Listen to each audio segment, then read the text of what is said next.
My SEL kept smacking me at the back of my head and calls it a love tap, until someone caught her on camera. My sister-in-law Denise had this thing where she'd smack the back of my head every single time she saw me, and everyone acted like it was the funniest, most endearing quirk instead of straight-up assault. It started at my wedding to her brother Tom when I was signing the guest book, and she walked up behind me and whacked me hard enough to make me drop the pen.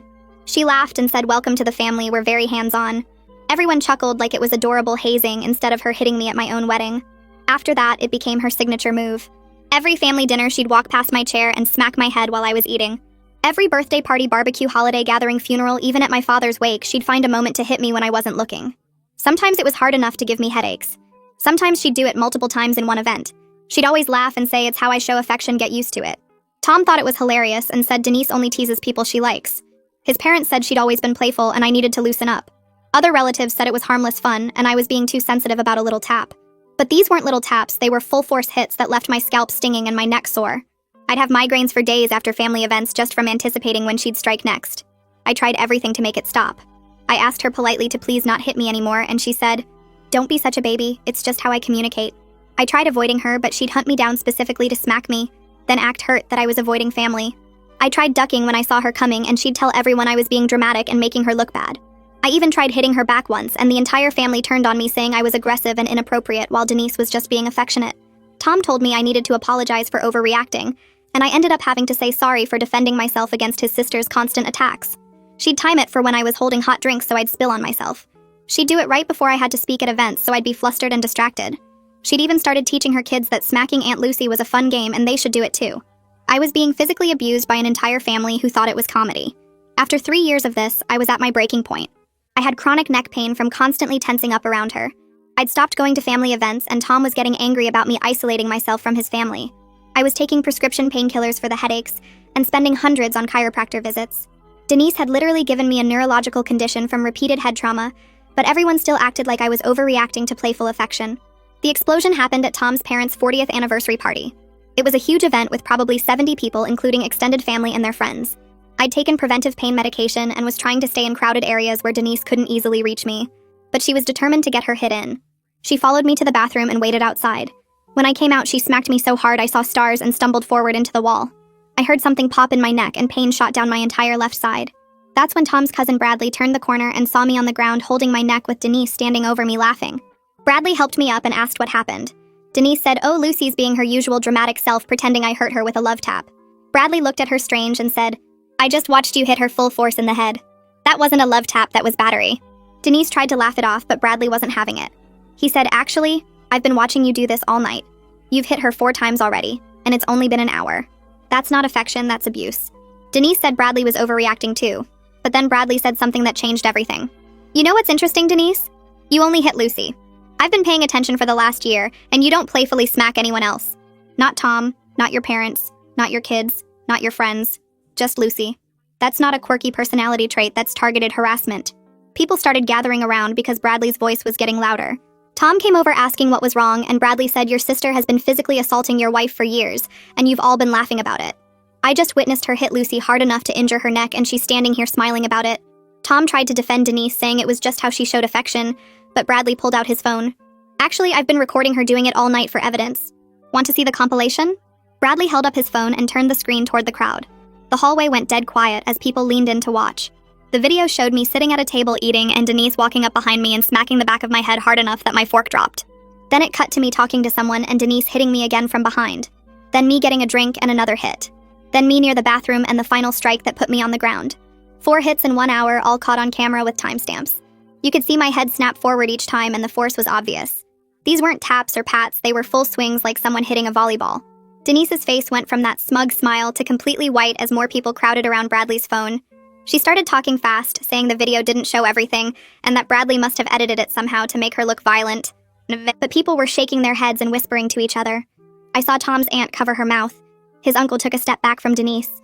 A couple of cousins were staring at her like they'd never seen her before. Someone said they couldn't believe what they were watching. Tom pushed through to see the screen, and I watched his face as he saw his sister hitting me over and over. His expression went confused, like he couldn't match what he was seeing with what he thought he knew. He kept saying it looked worse on video than it was in real life, that the angle made it seem more violent than it actually felt. Bradley cut him off and said it looked exactly as bad as it was because that's what assault looks like. Tom tried to argue, but Bradley played the video again and asked Tom to watch his wife's head snap forward and tell him that was playful. Tom's mouth opened, but nothing came out. That's when Josephine came rushing over asking what all the noise was about. Bradley held up his phone without saying anything and let her watch. She stood there completely still as the video played through all 4 hits. When it finished, she was quiet for a long moment before saying she had no idea Denise was hitting me that hard. Her voice was small and shocked. Wallace appeared behind her and immediately started making excuses about camera angles and how phones distort things and make everything look more dramatic than it is. But several relatives were shaking their heads in disagreement. Someone said the video showed exactly what happened and there was no distortion. Another person said they'd seen Denise hit me earlier in the night and thought it was weird but didn't want to say anything. I was still on the floor holding my neck and the pain shooting down my left side was getting worse by the second. Every breath hurt. Moving my head even slightly sent sharp stabbing pains through my neck and shoulder. Sabine pushed through the crowd and knelt beside me asking if I needed to go to the emergency room. I tried to nod, but the movement made me gasp. She helped me stand up slowly while supporting most of my weight. The hallway tilted, and I had to close my eyes until the dizziness passed. Tom reached for me, but I pulled away from him hard enough that I almost fell again. The hurt look on his face would normally make me feel guilty and want to apologize, but I was too angry. 3 years of him telling me I was being dramatic and too sensitive and that Denise was just being affectionate. 3 years of him choosing his sister over me every single time. Bradley stepped between us and told Tom to back off. Then Bradley offered to drive me to the hospital while Tom just stood there looking lost and confused like he didn't know what to do. I accepted Bradley's help without even looking at my husband. We walked past the crowd and I heard people talking in low voices behind us. Someone asked if we should call an ambulance, but Bradley said his car would be faster. The drive to the emergency room took 15 minutes, and Bradley kept asking if I was okay, while I sat in the passenger seat trying not to move my neck at all. The emergency room was busy and bright and too loud. Bradley helped me check in and explained what happened to the nurse at the desk. She took one look at my neck brace from Bradley's car and got me into a room pretty fast. The doctor came in and started examining my neck, asking me to rate my pain and describe what happened. I explained about Denise hitting me at the party and how this had been going on for 3 years. The doctor's hands were gentle as she felt along my spine and neck, but even light pressure made me want to scream. She ordered x-rays and an MRI right away to check for serious damage. When she asked how this injury happened, I told her about the assault and the 3 years of repeated head hits. She got very quiet and wrote something in her notes. Then she said she was required to document this as domestic violence. The words hit me hard because I'd never thought of it that way, but she was right. This was violence happening in my family, and everyone had been acting like it was normal. The x-ray tech was careful moving me onto the table and the machine hummed and clicked around my head.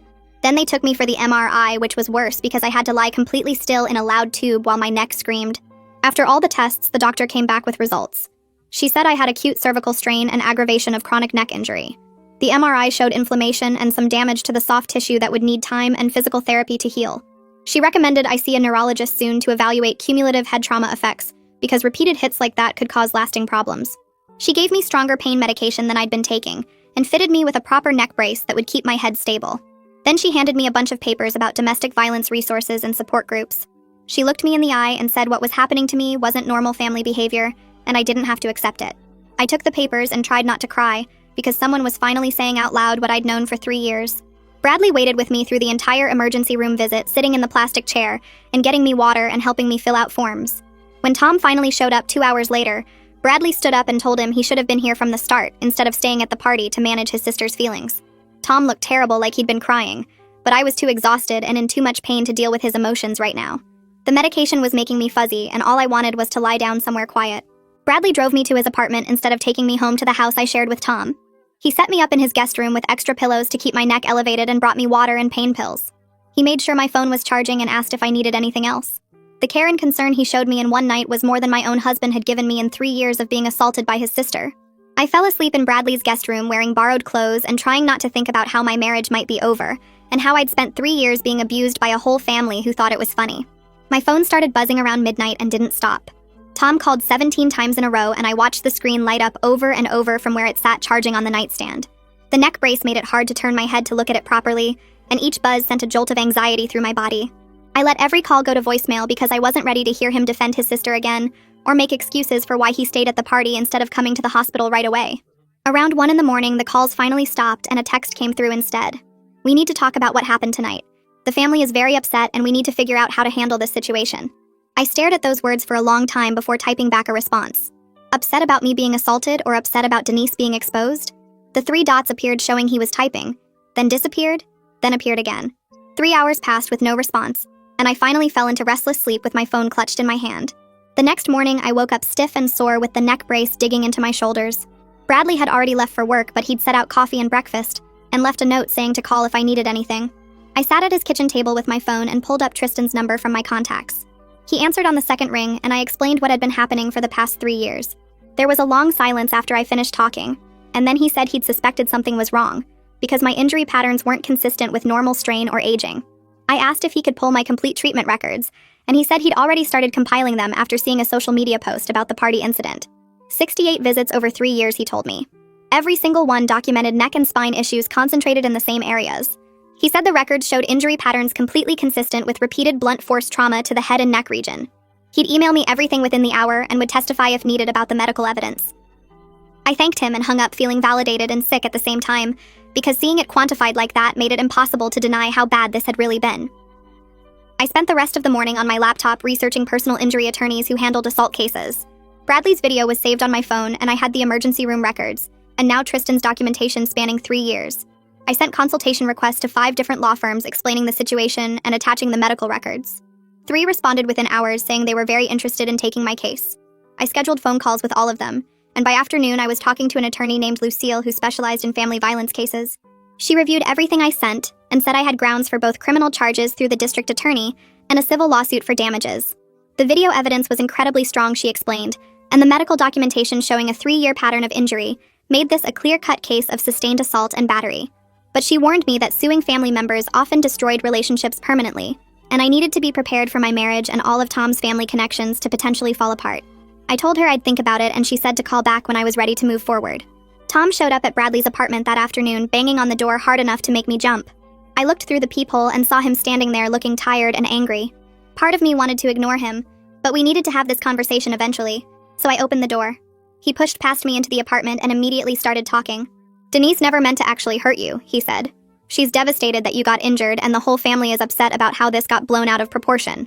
I felt anger rise up in my throat, hot and sharp. I asked him to sit down and watch Bradley's video again on my phone. He tried to refuse, but I insisted, and made him watch all 4 hits in the span of 1 hour. "Tell me how those deliberate strikes to someone's head could be anything other than intentional violence," I said. He kept trying to explain that Denise just didn't understand her own strength, or that she thought we had a playful relationship. I pointed out that she never hit anyone else in the family with her so-called playful affection. Just me. Only ever me. For 3 solid years. We had our first real fight about his sister right there in Bradley's living room. Tom kept saying I was making this bigger than it needed to be, and that pressing charges would destroy his family. His voice got louder as he talked about how his parents were heartbroken, and his siblings were taking sides, and Denise was having panic attacks about potentially being arrested. I let him talk himself out, and then I told him his sister had already destroyed his family by assaulting me for 3 years. While everyone laughed. I said the family chose to protect an abuser instead of a victim, and that pattern needed to end now. He needed to decide whose side he was actually on, because he couldn't keep trying to make everyone happy when his sister had committed sustained violence against his wife. Tom said I was being unreasonable and making him choose between his wife and his family. I told him he'd already chosen his family over me every single time I complained about being hit, and he was still choosing them now by asking me to let this go. He said I was twisting everything and making him the bad guy when he was just trying to keep the peace. I said keeping the peace had cost me 3 years of chronic pain and a neurological condition, and I was done sacrificing my safety for his family's comfort. Tom left angry, slamming the door behind him hard enough to rattle the frame. I stood in the middle of Bradley's living room, shaking and trying not to cry, because I realized our marriage might not survive this. He still didn't fully understand that protecting his sister meant abandoning his wife. He still thought there was some middle ground where everyone could be happy and move past this without real consequences. The reality was sinking in that I might have to choose between staying married and getting justice for what had been done to me. Bradley came home from work a few hours later and found me crying on his couch. He sat down next to me and said Tom had always been blind to Denise's problems because their parents trained everyone to accommodate her behavior. She'd been the baby of the family and could do no wrong, and anyone who complained about her was accused of being mean or jealous. Bradley said he'd watched this pattern his whole life, and it was why he started recording at the party, because he knew no one would believe how bad it was without proof. Josephine called the next morning asking me to come talk to her privately. I agreed to meet her at a coffee shop near Bradley's place because I wasn't ready to go to their house. She was already there when I arrived, sitting in a corner booth looking smaller and older than I'd ever seen her. She stood up when I walked over and tried to hug me, but I stepped back. The neck brace was still on, and I couldn't handle physical contact right now. We sat down, and she started apologizing for not taking my complaints seriously over the years. She said she thought I was exaggerating because Denise had never acted violent before, and she seemed like such a loving person with her own kids. But seeing Bradley's video made her realize she had failed to protect me from her own daughter. She admitted she'd been so focused on keeping family peace that she dismissed real harm being done. Tears were running down her face as she talked, and I could see genuine remorse there. But I also saw fear. Fear that this was going to tear her family apart, and that she was going to lose her relationship with her son, and maybe other family members too. I told Josephine I appreciated her apology and I could see she meant it, but I also told her I was consulting with attorneys about taking legal action against Denise. Her face fell and she reached across the table grabbing my hand. "Please don't press charges," she said. "It would devastate Denise. She could lose her job. She could go to jail. The kids would be traumatized." I pulled my hand back and explained that I had been devastated for 3 years, while everyone prioritized Denise's feelings over my physical safety. That pattern needed to end now. I told her about the 68 chiropractor visits, and the chronic migraines and the pain medication, and the thousands of dollars in medical expenses. I told her about how I stopped going to family events because I was scared of being hit, and how Tom got angry at me for isolating myself instead of protecting me from his sister. Josephine kept crying and saying she understood but begging me not to destroy Denise's life. I said Denise had already destroyed parts of my life and my health, and I needed to see real consequences and accountability, not just apologies. We left the coffee shop without resolving anything, and I could tell this was going to get much worse before it got better. The neurologist appointment was 2 days later at a specialist office across town. Bradley drove me because I was still on pain medication that made me fuzzy. The doctor did a bunch of tests checking my balance and coordination and asking questions about my symptoms. I told her about the chronic migraines and difficulty concentrating and sensitivity to light and noise. She did some kind of cognitive assessment that showed I was having trouble with certain memory tasks and processing speed. After an hour of testing, she sat me down and said I had post-concussive syndrome from repeated head impacts. This explained all my symptoms, and the scary part was that these chronic issues might never fully go away. She looked horrified when I explained the cause was 3 years of my sister-in-law hitting me in the head at family gatherings. She said I was lucky I didn't have permanent brain damage, though the post-concussive syndrome could be considered permanent if the symptoms lasted more than a few months. She gave me information about treatment options and support groups, and said I needed to avoid any further head impacts, because another injury could cause serious lasting damage. The medical bill arrived in the mail 3 days after the neurologist appointment. I opened it sitting at Bradley's kitchen table and felt sick looking at the numbers. Emergency room visit, MRI scan, neurologist consultation, all the tests and assessments. Over $4,000 even with my insurance coverage. This didn't include the hundreds I'd already spent on chiropractor visits over 3 years. It didn't include the prescription pain medication I'd been taking monthly. It didn't include the lost work time from migraines or the cost of the neck brace or any of the other expenses that had piled up. I started adding it up roughly in my head, and realized Denise's abuse had cost me somewhere between $6,000 and $8,000 in direct medical expenses. That wasn't counting the emotional cost or the damage to my marriage or the 3 years of living in fear. I took a picture of the bill and sent it to Lucille with a message saying I was ready to move forward with the lawsuit. Lucille texted back within 5 minutes asking when I could come to her office to go over everything in detail. I scheduled an appointment for the next morning and spent the rest of the day organizing all my medical records into a folder. Bradley helped me print out copies of everything from the emergency room visit to the neurologist report to 3 years of chiropractor bills. We made a timeline of every incident I could remember with dates and witnesses. By the time we finished, it was almost midnight, and I had a stack of papers 2 inches thick documenting Denise's abuse. The next morning, I drove to Lucille's office in a glass building downtown. She had me sit across from her desk while she reviewed every single page of documentation. She watched Bradley's video 3 times, taking notes. After an hour, she looked up and said, I had one of the strongest assault and battery cases she'd seen in years. The video evidence was clear and undeniable. The medical documentation showed a pattern of injuries over 3 years, plus acute trauma from the most recent attack. The witness statements from Bradley and the other party guests backed up my account. She explained I had 2 main options for legal action. I could pursue criminal charges by working with the district attorney's office, which might result in Denise being arrested and prosecuted for assault. Or I could file a civil lawsuit seeking money for my medical costs, pain and suffering, and emotional distress.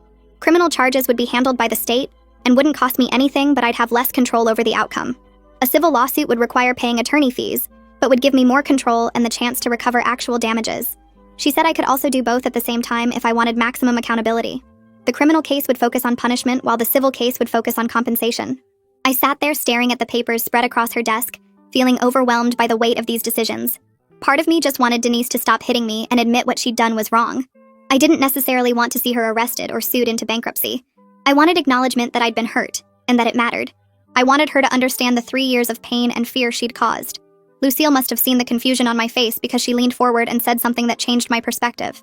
She told me that in her 20 years of practicing law, she'd seen hundreds of abuse cases. The ones where abusers faced real legal consequences were the only ones where the behavior actually stopped. Without serious repercussions, abusers almost always continued their patterns because they'd learned they could get away with it. She said Denise had shown no genuine remorse so far. She hadn't apologized or taken responsibility. She'd only gotten angry about being caught on video. That wasn't someone who understood the harm they'd caused. That was someone who was mad about facing consequences. Lucille said if I really wanted the abuse to stop and wanted Denise to take it seriously, then I needed to pursue legal action.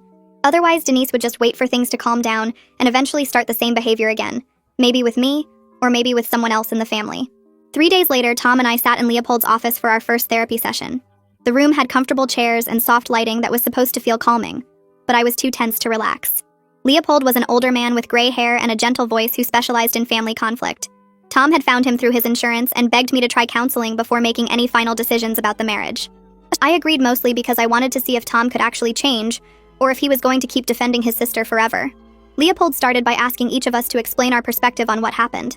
I went through the whole story from the wedding day to the anniversary party. Tom sat there looking at his hands while I talked. When it was his turn, Tom said he'd been minimizing my pain for 3 years because he didn't want to believe his sister was capable of real abuse. He said acknowledging how bad it actually was would mean accepting that Denise had serious problems and that his whole family had enabled her behavior. It would mean his parents had failed to protect me. It would mean the family he thought was loving and supportive had actually been toxic. He said it was easier to believe I was being too sensitive than to face the truth about his family. Leopold listened to both of us without interrupting. Then he asked Tom a question that made the whole room go silent. He said if a stranger had walked up to me at a party and hit me 4 times in one night hard enough to injure my neck, what would Tom do?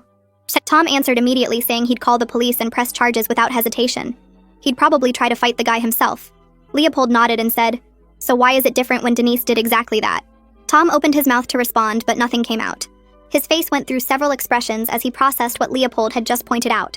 The same behavior that would make him call the cops on a stranger was something he'd been defending for 3 years because it came from his sister. Leopold let the silence stretch out while Tom sat there looking like his whole worldview was cracking apart.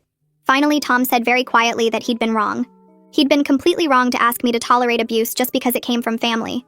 He said he understood now why I couldn't just forgive and forget like his parents wanted. This wasn't about holding grudges or being dramatic. This was about my basic safety and dignity as a person. While Tom and I were trying to fix our marriage, Denise was busy calling every family member she could reach with her version of events. I found out about this from Tom's brother, who called to ask if what Denise was saying was true. According to Denise, I'd always been dramatic and attention-seeking from the day I married into the family. She said I made everything about me and couldn't take a joke. She claimed Bradley had manipulated the video somehow to make her playful taps look violent. She said the family had always walked on eggshells around me because I was so sensitive, and now I was using one accident to destroy her reputation. Some relatives who weren't at the party and hadn't seen the video believed her story. They called Tom asking why he was letting me attack his sister. Wallace was one of Denise's biggest defenders, telling everyone that I was tearing the family apart over a harmless mistake. He said Denise had always been playful and affectionate, and I was twisting her personality into something ugly. He told Tom he was disappointed that his son would side with an outsider over his own blood. Other family members were more cautious, saying they needed to see the video themselves before picking sides. But Denise's campaign was working. She was building a narrative where she was the victim of my jealousy and vindictiveness. 2 days after that smear campaign started, Sabine called me. She's Tom's aunt on his mother's side, and I'd always liked her, but we weren't particularly close. She asked if we could talk privately, and I said sure, wondering if she was calling to defend Denise too. But instead, Sabine said she needed to tell me something she should have said years ago. She'd been watching Denise's behavior at family events for the past 3 years. She'd noticed that Denise only hit me, never anyone else. Not Tom or her own kids or her parents or friends, just me. Every single time. Sabine said she recognized it as targeted behavior, but she didn't say anything because she didn't want to cause family drama. She thought maybe if she stayed quiet, it would eventually stop on its own. Now she felt terrible for her silence while I suffered. She said she should have spoken up the first time she saw it happen. She should have pulled Denise aside or told Tom's parents or done something instead of being a bystander. She apologized for failing me and said she'd be willing to provide a statement about what she'd witnessed if I needed it for legal purposes. I thanked her and tried not to cry because having someone from Tom's family actually validate my experience meant more than I could explain. It wasn't just Bradley anymore. Sabine had seen it too and recognized it as wrong. Bradley decided to send his video to more family members, including Tom's siblings who lived out of state and hadn't been at the anniversary party. He sent it with a message explaining what he'd witnessed and asking people to watch the full compilation before making judgments. The responses were all over the place. Tom's brother, who lived in California, watched it and immediately called to apologize for not believing me sooner. He said the video made it clear this wasn't playful teasing. He cut off contact with Denise, saying he couldn't support someone who'd abuse a family member like that. Tom's sister, who lived in Texas, had a different reaction. She called Bradley furious that he'd recorded private family moments and spread them around. She said he'd betrayed family loyalty by documenting Denise without her knowledge. She thought we should have handled this privately through family discussions, not by collecting evidence like Denise was a criminal. Several cousins fell somewhere in between, saying they were shocked by what they saw, but uncomfortable with how public everything was becoming. A few relatives accused Bradley of stirring up trouble and making things worse by sharing the video. They said he should have just talked to Denise privately instead of embarrassing her in front of everyone. That's when Denise made her move on social media. She posted a long message on her personal accounts about being unfairly attacked by jealous family members who wanted to destroy her reputation. She didn't name me specifically, but anyone who knew the situation would know exactly who she meant. She wrote about how some people can't handle others being happy and successful. She said certain relatives had always resented her close relationship with her family and were now making up lies to turn everyone against her. She talked about being a devoted mother and sister who always tried to show love and affection. She said she was punished for having a playful personality that some people chose to misinterpret. The post got dozens of comments from her friends and people who didn't know the full story. They told her to stay strong and not let haters bring her down. They said real family would support her through this. They called me and Bradley toxic people without naming us directly. I watched this happen in real time as Denise built a counter-narrative where she was the victim. She was creating a public record of her version before most people had even heard mine. I realized she was way ahead of me in the court of public opinion. I needed official documentation of what happened regardless of whether I pursued criminal charges. Bradley drove me to the police station on a Tuesday morning. The officer who took my report was a woman probably in her 40s, who listened carefully while I explained everything. I showed her the medical records and Bradley's video. She watched the whole compilation without saying anything, but her expression got harder as it went on. When it finished, she said she'd seen a lot of domestic violence cases, and this was clearly assault and battery. She took detailed notes about every incident I could remember. She documented my injuries and medical treatment. She explained that she'd file the report and forward it to the district attorney's office for review. The DA would decide whether to pursue criminal charges based on the evidence. She said with video documentation and medical records this strong, they'd probably want to prosecute. She gave me a case number and told me someone from the DA's office would contact me within a week. She also gave me information about victim services and restraining orders if I needed them. Walking out of that police station with an official report felt surreal. This was really happening. Denise might actually face criminal charges for what she'd done to me. That evening, Tom finally told his parents he supported me pursuing legal action if that's what I needed to feel safe. We were at their house for dinner along with Denise and her husband. Tom had been avoiding the conversation for days, but Leopold said he needed to take a clear stand with his family. So right there at the dinner table, Tom said he believed me. He said he'd watched the video multiple times, and there was no way to interpret Denise's actions as anything other than assault. He said I had every right to press charges and file a lawsuit. He said he supported whatever decision I made because his job as my husband was to protect me, not to protect his sister from consequences of her own behavior. Wallace's face turned red and he slammed his hand on the table. He said Tom was betraying his own sister over a woman he'd only known a few years. He said blood was supposed to be thicker than water, and Tom was choosing wrong. He told Tom that if he supported me in destroying Denise's life, then he was no son of his. Josephine sat there quietly with tears running down her face, clearly torn between her children. Denise started crying, saying she couldn't believe her own brother was turning on her. Her husband tried to calm everyone down, but Wallace kept yelling. He said I'd poisoned Tom against his family. He said I was vindictive and manipulative. He said the whole thing was my fault for not being able to take a joke. Tom stood up and said we were leaving. Wallace told him not to come back until he came to his senses. We walked out while Denise sobbed and Josephine tried to hold the family together. Tom cried the whole drive home. That night we sat in our living room and Tom said he wanted me to move back home. He told me he'd set firm boundaries with his family and put our marriage first instead of keeping peace with Denise. He admitted he'd been a terrible husband by forcing me to endure abuse just to avoid family conflict. He said he wanted to rebuild my trust through actions, not just words. I wanted to believe him, but 3 years of him choosing his sister over me made it hard to trust promises. I told him I needed to see real changes before I could move back. He nodded and said he understood. Over the next week, he called his parents and told them we wouldn't attend any events where Denise was present. He blocked Denise's number on his phone. He started going to therapy with Leopold twice a week. After 10 days of watching him actually follow through, I packed my things at Bradley's place and went home. 3 days after I moved back, the district attorney's office called. A prosecutor named Jennifer asked if I wanted to pursue criminal charges for assault and battery. She explained that with Bradley's video evidence and my medical records, they could probably get a conviction. But she warned that as a first offense, Denise would likely get probation instead of jail time. Maybe community service and anger management classes. I asked what would happen if I didn't press charges, and she said the case would be closed. I told her I needed time to think about it. She gave me 2 weeks to decide and said to call her office when I was ready. I spent those 2 weeks trying to figure out what I actually wanted. Part of me wanted Denise to face real consequences. Part of me just wanted her to leave me alone. Leopold suggested I attend a support group for people dealing with family violence to help process everything. The group met Tuesday nights at a community center downtown. I walked into a room with folding chairs arranged in a circle and about 12 people sitting quietly. A woman named Sarah ran the group and asked if I wanted to share my story. I explained about Denise and the head smacking and how everyone treated it like a joke for 3 years. When I finished, several people nodded like they understood exactly what I meant. One woman said her brother used to punch her arm hard enough to leave bruises, but their parents said he was just being playful. Another woman shared that her husband's family dismissed his shoving and grabbing as rough housing until she ended up with a broken wrist. She said her in-laws accused her of being dramatic and trying to get their son in trouble. I recognized the same pattern of making the victim responsible for the abuser's actions. Hearing other people's stories helped me realize how normalized the abuse had become in my life. I'd started believing maybe I was too sensitive. Maybe I couldn't take a joke. But sitting in that circle listening to people describe similar experiences made me understand that what happened to me was real abuse no matter how much Tom's family wanted to pretend otherwise. Bradley started coming over to our house several times a week. Most of Tom's family either stopped talking to us completely or acted weird and distant when we ran into them at stores or restaurants. Bradley was the only one who treated me normally and supported me without any conditions. He helped me document every interaction with Denise or people defending her. When Tom's aunt sent a long email about how I was tearing the family apart, Bradley helped me save it and organize it in a folder with dates and details. When Wallace left a voicemail saying I was being vindictive, Bradley made sure I kept the recording. He said having documentation of their harassment would be important if things escalated. His validation helped counter the constant messages from family members insisting I was overreacting. Tom appreciated Bradley's support too, since he was struggling with losing most of his family over this. 2 weeks after the DA called, Denise's husband phoned Tom. He asked if we could drop the legal action and accept an apology from Denise. Tom put the call on speaker so I could hear. Tom asked if Denise had actually apologized yet.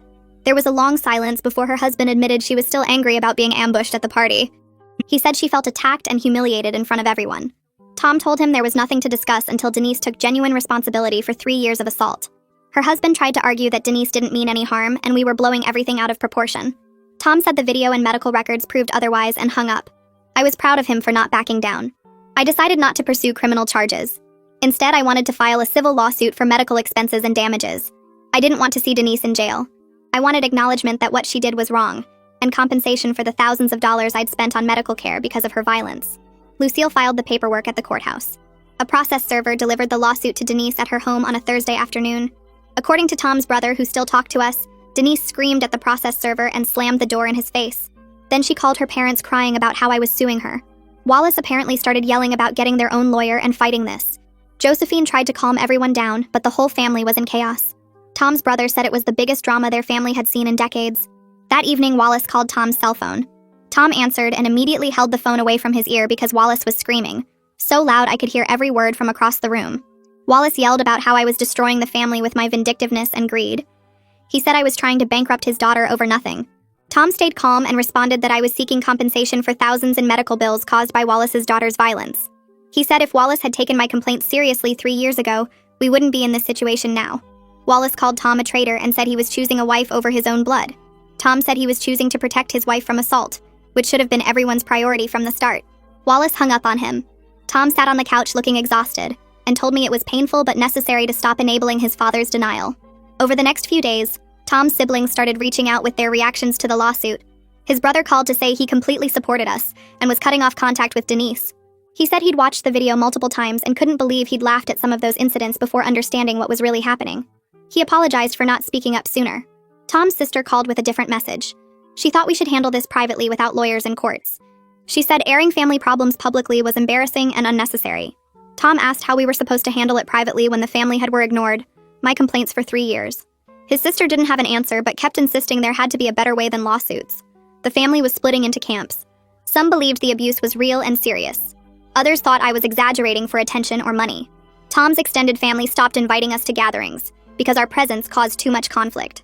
3 weeks after filing the lawsuit, Lucille called with news. Denise's attorney had sent a settlement offer, $2,000 with no admission of wrongdoing. Lucille said it was insulting given my documented medical expenses alone exceeded $5,000.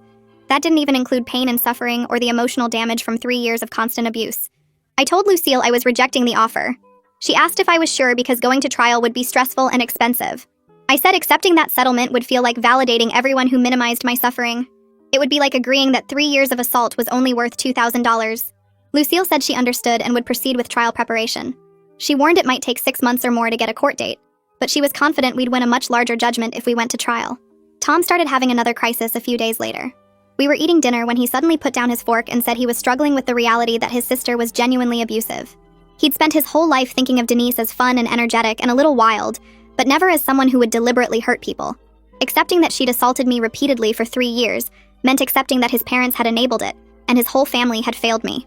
It meant his childhood memories of family harmony were based on everyone ignoring problems, instead of actually being close and loving.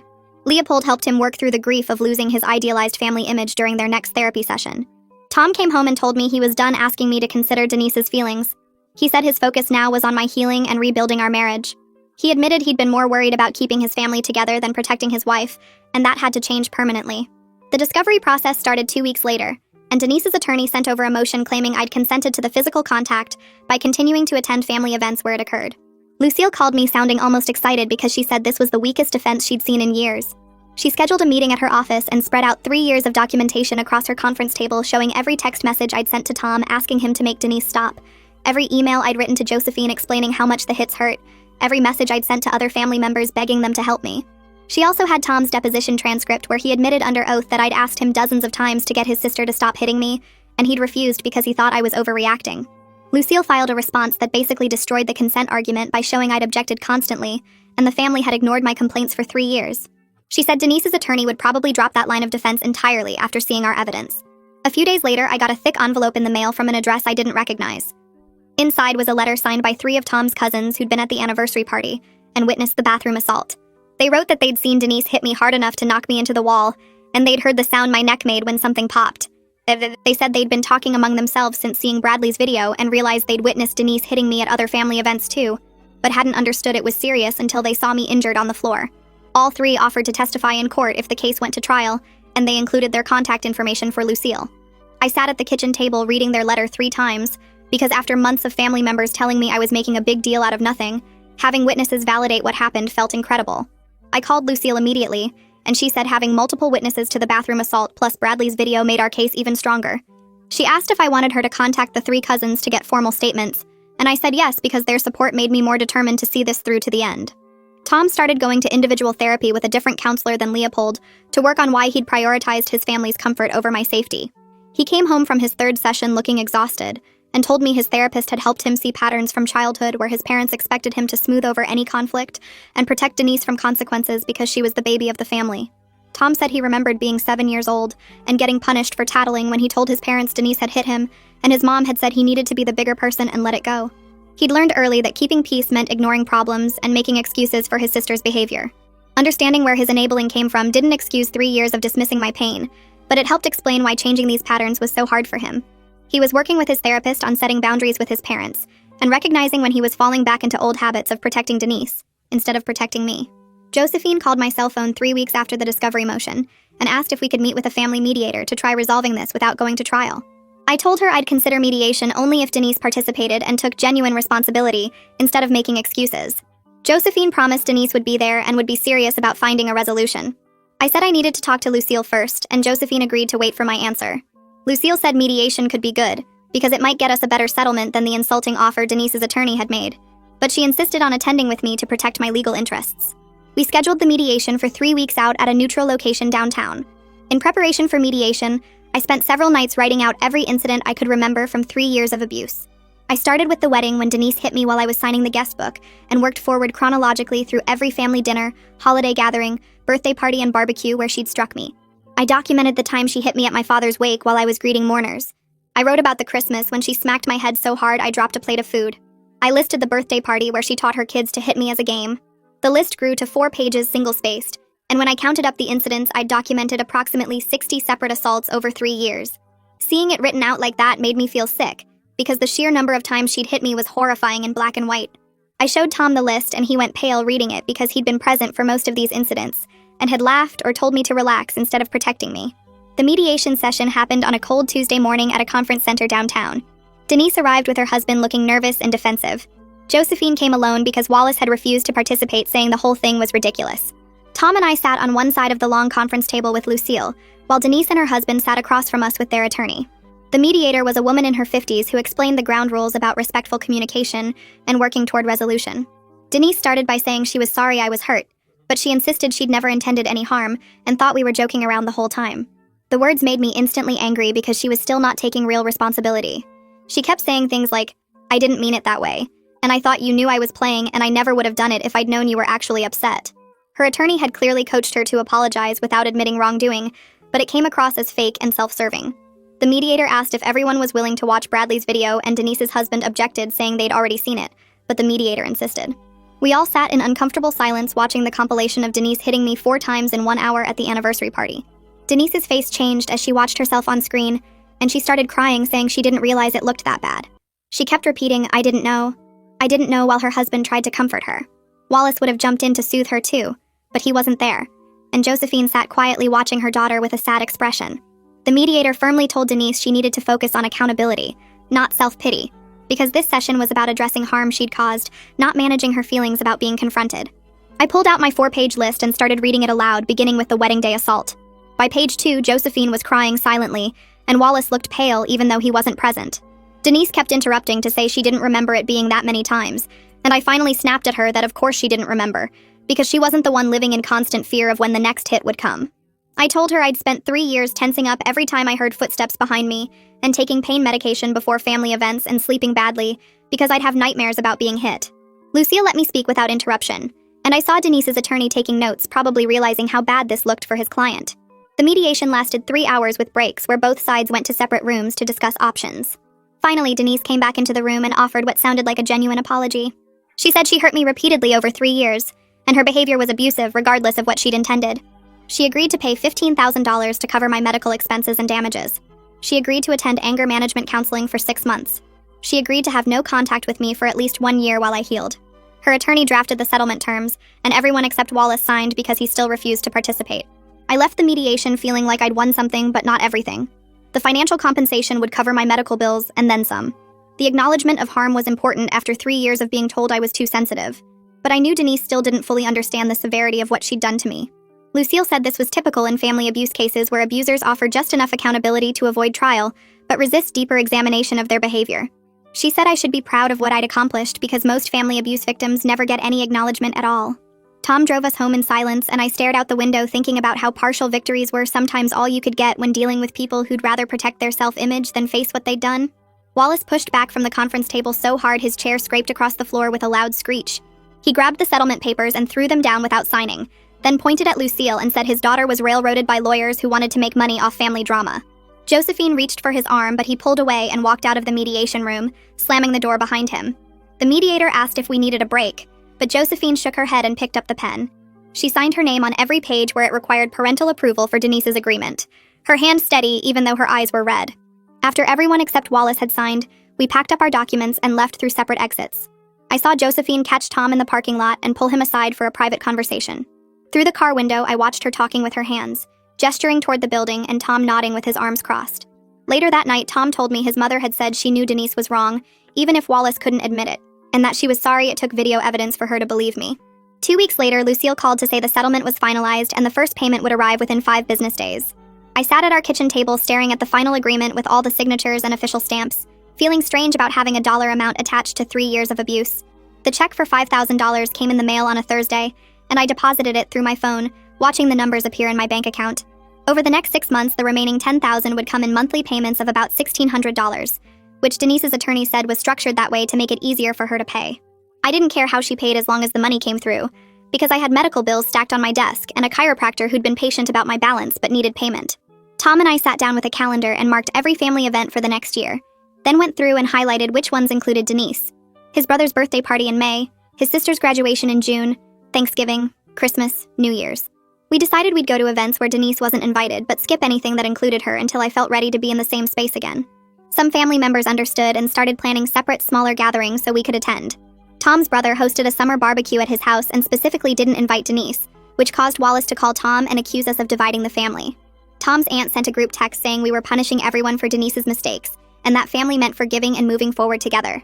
I blocked her number, and Tom sent one message back saying my healing wasn't up for family vote. The first thing I did with the settlement money was pay off the $4,000 emergency room bill that had been sitting in collections. Then I paid Tristan for the last 8 chiropractor visits I'd put on a payment plan. I scheduled an appointment with a therapist named Dr. Sarah Franco, who worked with trauma patients, and when I sat in her office for the first time, I cried, explaining how I felt relieved and angry and sad all at once. She said those feelings were normal after abuse, that my body and mind were processing 3 years of threat and harm, and that healing wasn't linear. We worked on addressing the constant tension I carried in my shoulders and neck, the way I still jumped when people walked behind me, the nightmares where I was back at family dinners anticipating the next hit. Dr. Franco taught me grounding techniques for when I felt panic rising and helped me work through the grief of losing the family relationships I'd hoped to have. Bradley started coming over for dinner every week, usually bringing takeout or cooking something simple in our kitchen. He never made a big deal about supporting me or acted like I owed him anything for recording that video. One night while we were cleaning up dishes, I asked him why he'd been recording Denise that night, and he dried his hands on a towel before answering. He said he'd been watching her behavior get worse over the past year, seeing how she'd time her hits for maximum impact and how she'd smile after doing it. He'd started documenting it on his phone at family events because he had a feeling something bad would happen eventually, and he wanted evidence in case I ever needed it. Turns out his instinct was right, and having that video compilation changed everything about how my case was treated. I hugged him and thanked him for seeing me when no one else in his family would, and he said that's what family should actually do. 6 months after the settlement, I went back to the neurologist for a follow-up appointment. My neck pain had decreased from daily agony to occasional stiffness, mostly when I slept wrong or sat at my computer too long. The migraines that used to hit 3 or 4 times a week were down to maybe twice a month, and they weren't as severe when they came. I could ride in cars without tensing up every time we stopped at a light. I could go to the grocery store without scanning every aisle to make sure no one was approaching from behind. The doctor said my progress was significant, but warned that some of the damage might be permanent, that I'd probably always have some sensitivity in my neck, and might deal with occasional headaches. I left her office feeling grateful for the improvement, even though I'd never be exactly the same as before Denise started hitting me. Tom kept his boundaries with his family, even when Wallace called every few weeks trying to guilt him into bringing me to events where Denise would be present. His sister sent long texts about how family forgiveness was important and how I was holding grudges. But Tom didn't respond or pass the messages along to me. We went to Leopold's office once a month for couples therapy, where we worked on rebuilding trust and addressing the resentment I still felt about his years of enabling. Tom admitted he'd been trained since childhood to protect Denise from consequences and keep family peace at any cost, and breaking those patterns was harder than he'd expected. But he was trying, making choices that prioritized our marriage over his parents' comfort, and I could see the difference in how he handled family pressure now compared to before. 8 months after the settlement, Denise's attorney sent a letter saying she'd completed her anger management program and wanted to know if I'd be willing to meet for a conversation. I read the letter twice, then put it in a drawer without responding. Tom asked if I wanted to consider it, and I said no. I wasn't ready, and might never be ready to sit across from her again. He nodded and called his parents that night to tell them my healing timeline wasn't up for negotiation, and they needed to stop asking when I'd forgive Denise. Wallace hung up on him, but Josephine stayed on the line and said she understood. Josephine and I had started rebuilding a relationship through careful steps and clear boundaries. She'd call once a month to check in, never pushing for information about the lawsuit or asking me to reconsider my stance on Denise. She'd invite us to lunch at restaurants, neutral territory where we could talk without family pressure.